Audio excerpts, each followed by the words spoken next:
Assalamualaikum warahmatullahi wabarakatuh. Kembali lagi bersama saya, Surya Ramazana Putra dari KPI 5C. Kali ini saya akan menjelaskan mengenai tentang teknik reportase atau wawancara. Wawancara merupakan suatu metode untuk menggali sebuah berita. Tentu saja wawancara di sini bukan wawancara mengenai pekerjaan, tapi wawancara jurnalistik, yang mana wawancara ini untuk menggali sebuah fakta, informasi, dan data dari seorang narasumber.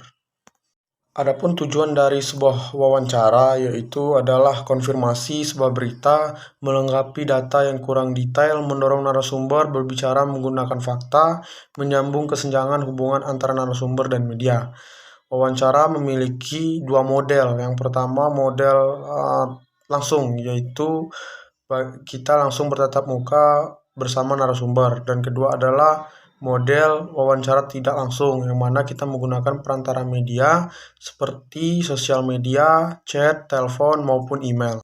Dalam literatur jurnalistik, wawancara banyak jenisnya, antara lain yaitu pertama wawancara berita, yang mana wawancara ini dilakukan untuk menggali informasi data dalam sebuah permasalahan atau peristiwa. Yang kemudian adalah wawancara pribadi, yang mana wawancara ini untuk menggali informasi kepribadian seseorang, biasanya ditulis untuk sebuah biografi.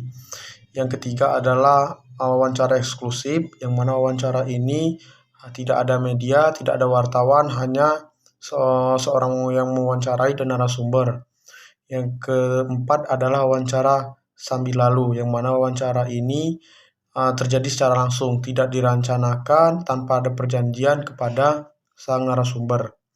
Yang kelima adalah wawancara jalanan, yang mana wawancara ini dilakukan di lokasi kejadian dengan narasumber yang berbagai macam.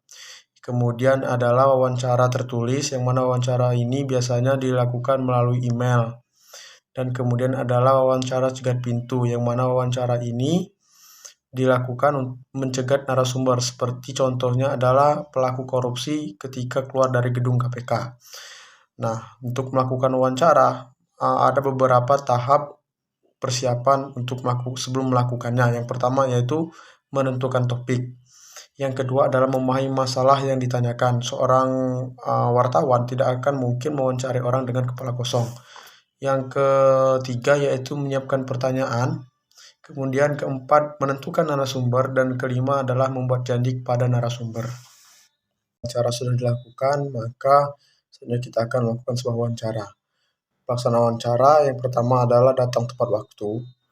Perhatikan penampilan, kita harus memakai pakaian yang sopan dan rapi atau sesuai dengan suasana.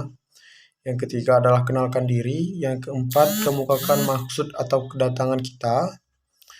Yang kelima, menanyakan biodata narasumber, ajukan pertanyaan secara ringkas, dan jadilah pendengar yang baik. Nah, dan itu juga ada beberapa sedikit pantangan atau hal-hal yang tidak boleh kita lakukan sebagai orang yang mewawancari seorang narasumber. Yang pertama adalah pertanyaan yang bersifat interrogatif atau pertanyaan seakan-akan memojokkan narasumber.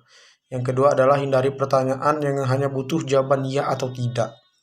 Ketiga, gunakanlah mengapa, bukan apakah. Yang kelima, hindari pertanyaan ganda, yaitu satu pertanyaan untuk dua jawaban. Nah, dan kemudian setelah melakukan kegiatan-kegiatan sebelumnya, maka setelah wawancara kita harus mentranskrip hasil wawancara, jangan ditunda. Nah, mungkin itulah kawan-kawan hasil pemaparan materi teknik wawancara dari saya. Mungkin tidak banyak yang bisa saya sampaikan dari sedikit ilmu pengetahuan yang saya ketahui. Saya merasa ini adalah kekurangan saya. Semoga bermanfaat.